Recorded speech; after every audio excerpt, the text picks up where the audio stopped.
Woe to you, O earth and sea, for the devil sends the beast with wrath, because he knows the time is short.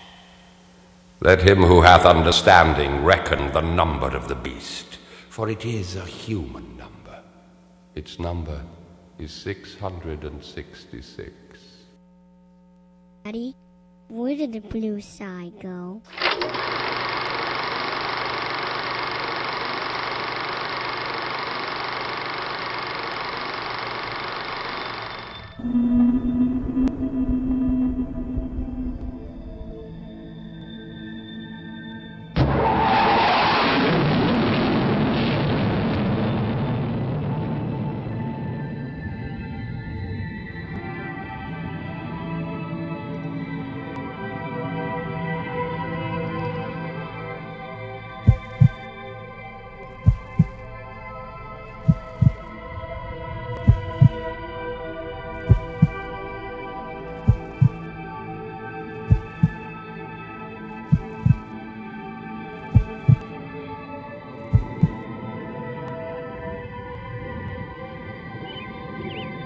What if the world wasn't what it appeared to be?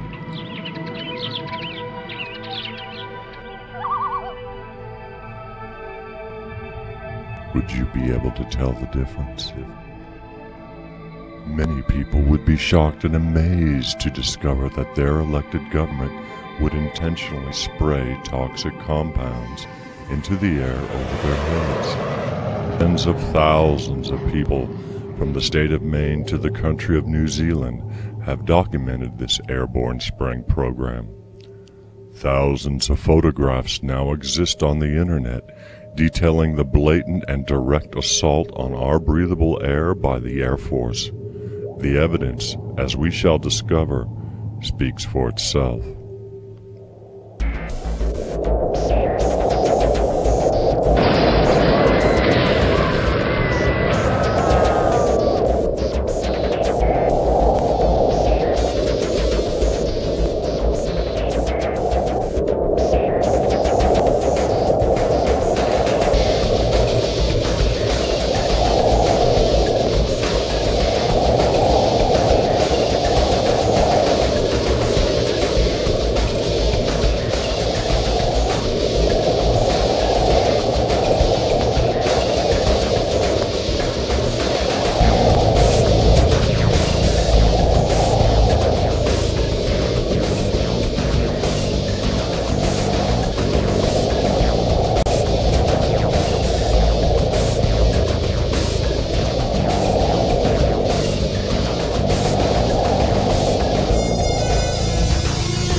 How could this happen?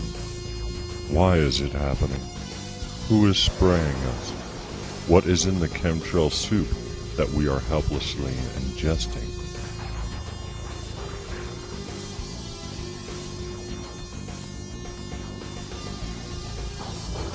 Normal jet contrails are formed above 30,000 feet and last only a few seconds. Normal contrails are created very rarely and are caused by the intense heat thrown off of jet engines as they climb towards their cruising altitudes. Designed to appear as normal contrails, chemtrails, on the other hand, do not occur from the mixture of engine heat and water molecules at high altitude. They usually occur between 12,000 and 20,000 feet, and photographic evidence clearly demonstrates that these emissions are coming from spray nozzles attached under the wing, near the engines, or extending from the rear of the plane. As these satellite photos clearly demonstrate, chemtrail spraying has been designed to occur in such a way as to make them appear as normal cloud cover moving into a given area. The government is trying everything to hide them from the public. They use on-air weather personalities to explain the constant daily barrage of chemtrails. The weather satellite pictures used on regular TV channels are watched electronically to remove the obvious line patterns. But as you can see, by going to the NOAA's site and obtaining raw feed prior to release to subscriber stations, there is much in the clouds over the world that does not belong there.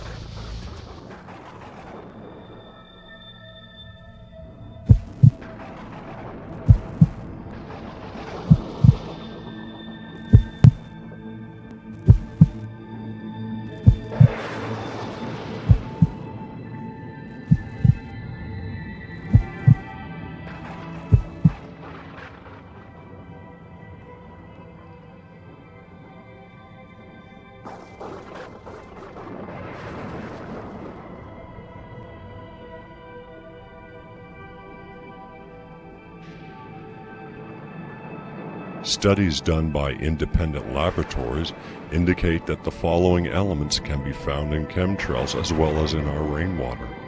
One scientist in California, using the proven NASA technology of resonance imaging, verified these elements as well as many others. It has been found that polymer fibers are used as a binding agent for the desiccated red blood cells. These blood cells are peppered with pathogens known to be harmful to human health.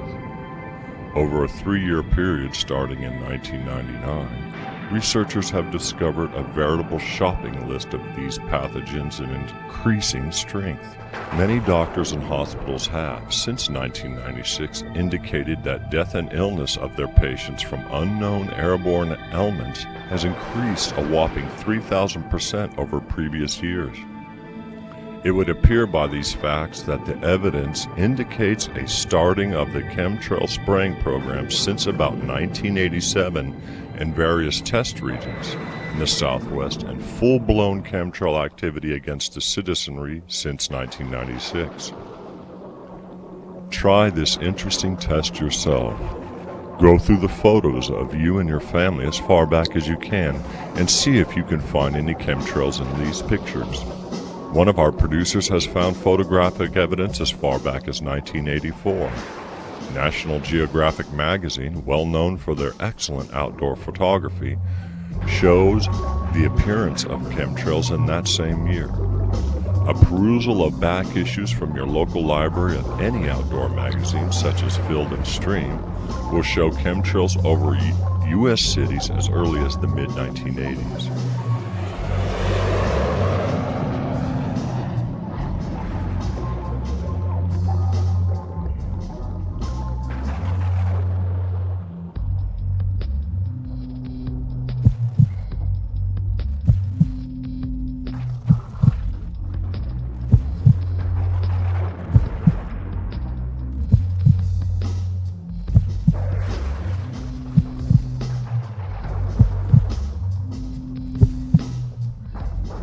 Why are we being sprayed with these chemicals?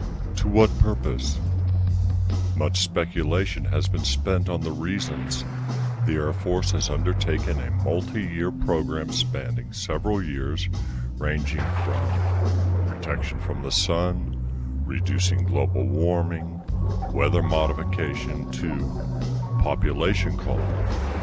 Despite numerous attempts by thousands of concerned people to get answers from the Air Force and the government and various senators, no information is yet forthcoming from those responsible for this, certainly the greatest visible crime against humanity the planet has ever seen. Let's look at each of these theories in turn.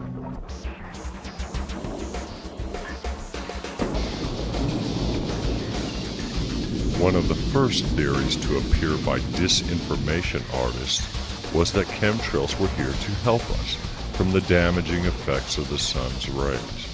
At first blush, this appears to be plausible, but it does not explain the well-documented sprayings of aircraft mainly over large population centers, while ignoring obvious hot spots like barren deserts that might deserve such constant daily spraying. This explanation also doesn't cover the desiccated red blood cells loaded with harmful pathogens. This theory was further weakened when it was discovered that much of the spraying happens to occur at night under the cover of darkness. Clearly, protection from the sun's rays is simply misinformation dangled to those who are chemtrail aware so that they would go back to sleep.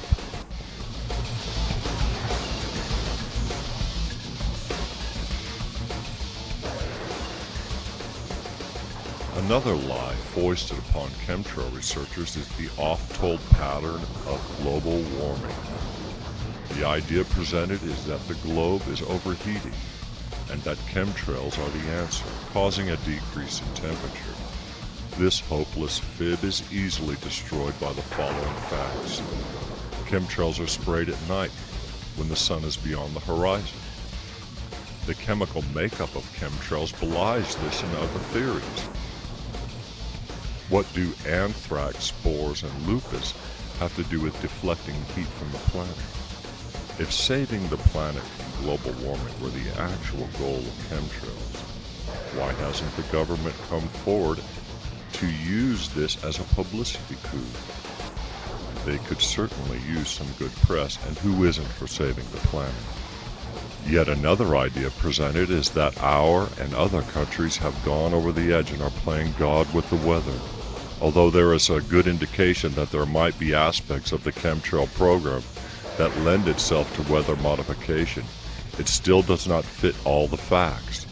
In fact, if changing the weather via chemtrails were the answer, why the secrecy, the lies, the cost which must run annually into the billions of dollars worldwide? Why then would the government feel it necessary to add harmful desiccated red blood cells to the mix? Cloud seeding has been successfully demonstrated using silver iodide particles since the 1950s. If changing the weather were the reason, why are there no harmless silver particles showing up in the lab test and in the resonant imaging? Again, this appears to be yet another lie unleashed upon chemtrail researchers to get them thinking and looking the other way. The last theory is so heinous in conception and execution that we dare not mention it except for the bizarre reality that it fits all the known facts regarding chemtrails. Let's look at those facts now. Fortunately, we have some 4 years of intense study into the problem of chemtrails, and the following facts are not disputed. For reasons that will shortly become apparent, given the data collected, we know the following. Fact: chemtrails are loaded with pathogens deadly to the human organism. Fact: chemtrails are definitely aimed at the major population centers, though even the backcountry of America, Australia, and other areas of Europe receive chemtrails, certainly not with the intensity and frequency of, say, Los Angeles or New York. Fact: much of the spraying occurs at night. Fact: chemtrails contain various heavy metals such as titanium, aluminum, barium salts, and other toxic metals. Fact: most of the spraying is carried out by NATO air forces in their respective countries.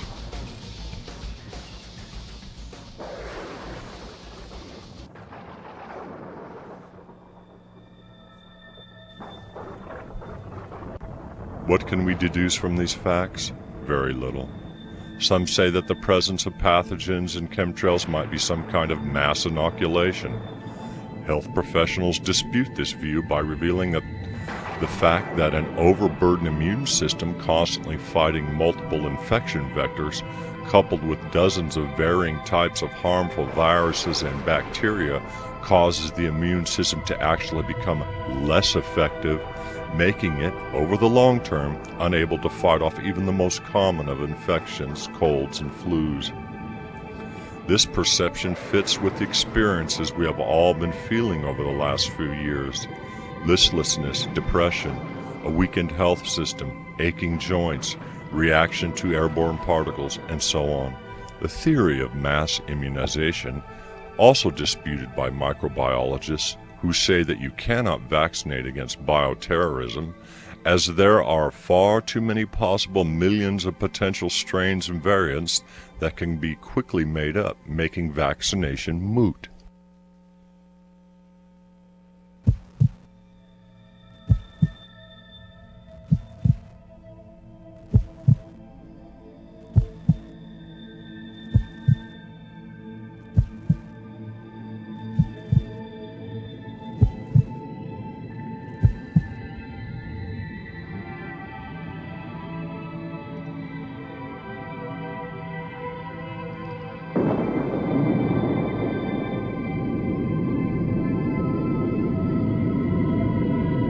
In 1991, America was at war with Iraq in what is now known as the Gulf War.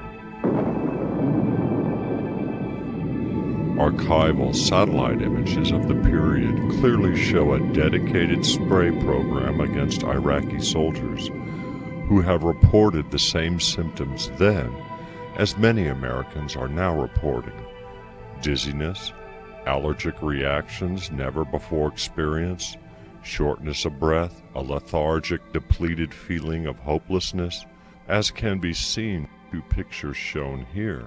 Whatever was aimed at the soldiers of Iraq in 1991 is currently being aimed, right now, at millions of people each and every day across the globe.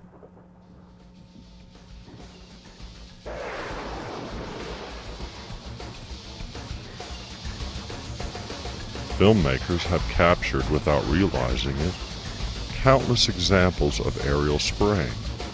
The following films indicate a massive, multi-billion-dollar program.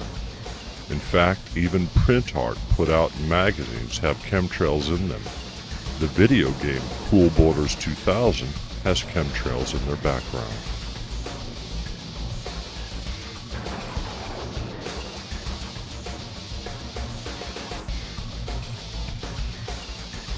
Researchers have gone to great lengths to contact dozens of senators and congresspersons, as well as the military, to no avail. In addition to seeking out answers from our elected leaders, which have proved fruitless, there exist petitions signed by thousands of people worldwide, which have been sent to various government leaders.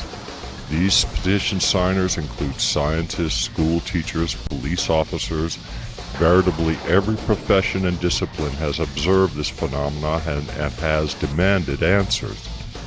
None so far are forthcoming. Again, the government's response to this has been silence or denial that chemtrails exist, the usual answer being that these are normal contrails.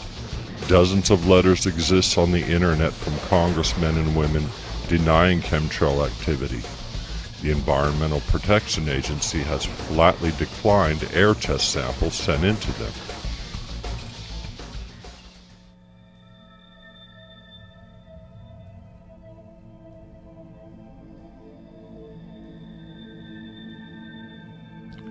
Chemtrails affect everything and everyone on the planet.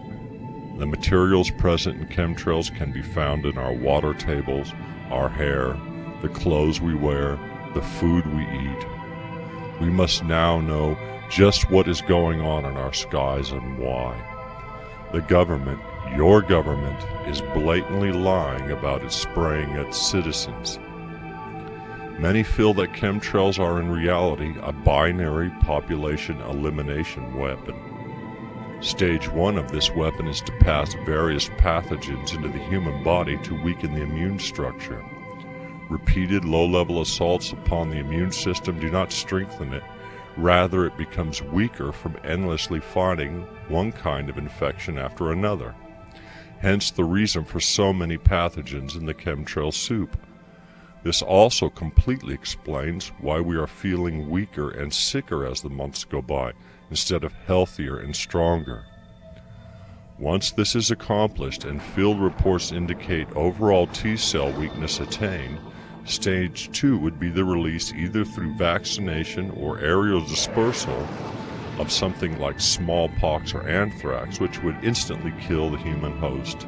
If what is suspected of chemtrails is true, then we are experiencing something only the denizens of concentration camps have for years warned a sleeping humanity against: the fascist takeover of the world by corrupt leaders and the systematic elimination of unwanted sections of the population. Who chooses who dies? Who gets the vaccine against the poison and who does not?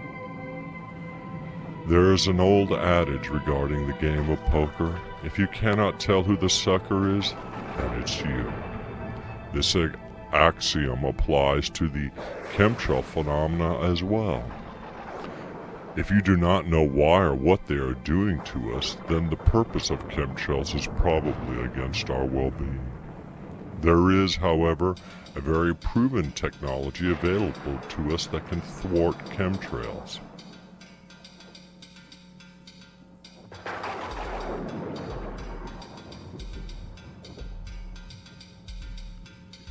Inventor Wilhelm Reich is credited with creating the first known orgone eliminator, or cloudbuster, originally designed to help bring in rain to areas plagued with drought.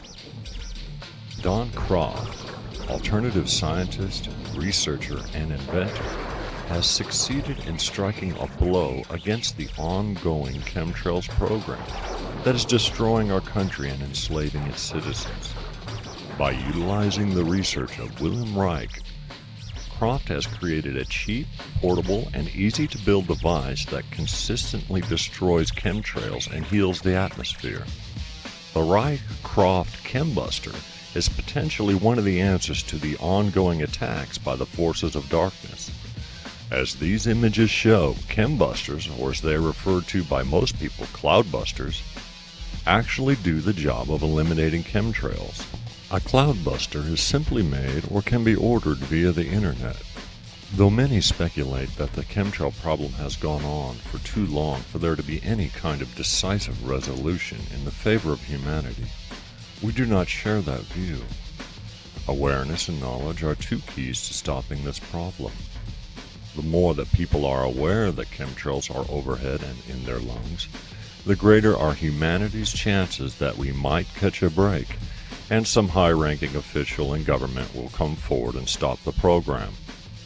One should be very careful as well when investigating the chemtrail phenomena on the internet. Many chemtrail sites are actually run by government agents to spin the information given out on it, or to suppress the real reason for chemtrails.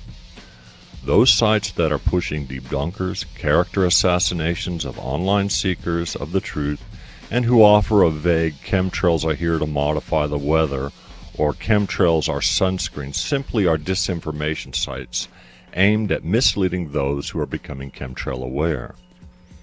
Tell your friends and loved ones. Show them the facts.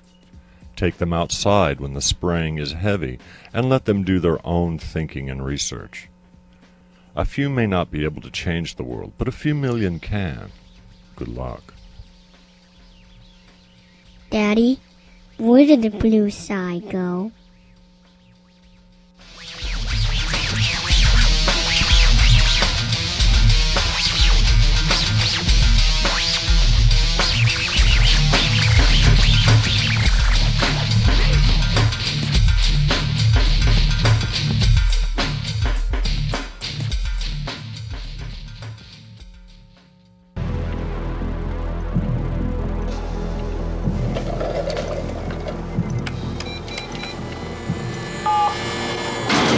See how far this clown runs when we're done with him.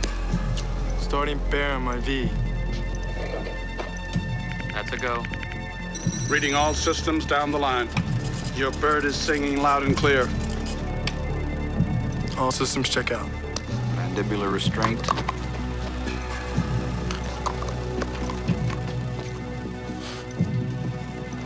Interphalangic injection.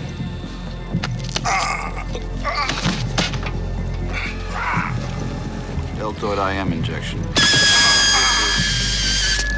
Procedure completed. Takes care of him.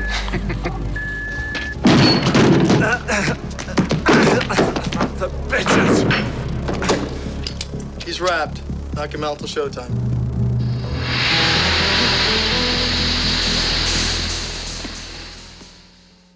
Watching Fox 7 News at 5. You've heard of ID chips in pets. Well, imagine having your entire medical history embedded under your skin. Fox's Dr. Steve Salvatore takes a look at the VeriChip. She had a new device called the VeriChip, a computer chip about the size of a grain of rice placed under her skin. The VeriChip is a device in which we have programmed into it a number, a regular serial number which is matched to a database, a secure, lockdown computer database. That database contains Molly's entire medical record. Okay, yep, and that's it. So how did it go? It's a piece of cake. There's virtually no pain. The goal of the program is to be in every hospital nationwide. All patients would automatically get scanned to see if they have a VeriChip as soon as they get to the hospital. But there's a problem.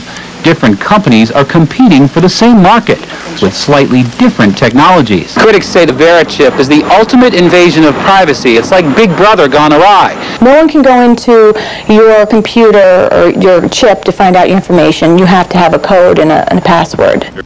And microchip technology is moving very fast. For example, there are newer chips already available on the market that can update your medical history. It can actually erase data from a chip and replace it with new data. Remember the sponge contraceptive? Well, it is sponge-worthy again.